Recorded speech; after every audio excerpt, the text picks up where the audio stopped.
From the front page of the Yonkers Statesman, August 1st, 1916.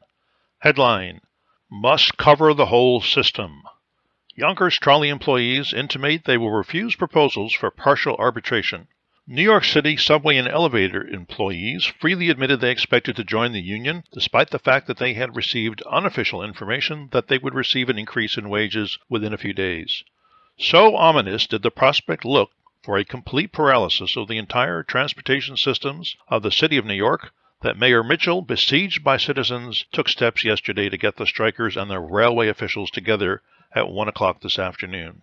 Headline: For America First is Hughes' slogan. Republican presidential candidate formally accepts the nomination, stands for preparedness and for a larger army. Nominee's speech arouses unbounded enthusiasm among party men and progressives at Carnegie Hall. Colonel Roosevelt at the meeting.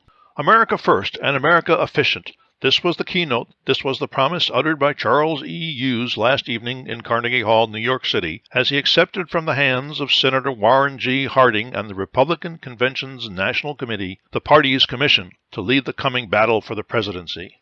He mercilessly assailed the Wilson administration for the ineptness of its foreign policy, pictured its course in Mexico as a confused chapter of blunders, and pilloried it for its vacillation and indecision with respect to preparedness and other domestic problems of vital concern to Americans in this hour of crisis. Headline: Black Tom explosion. E.L. Mackenzie, president of the National Dock and Storage Company, at whose pier the Black Tom Island disaster was started Sunday morning, was brought to the Jersey City Police Headquarters today and taken to court for arraignment on a charge of homicide. Headline: The Child Labor Bill.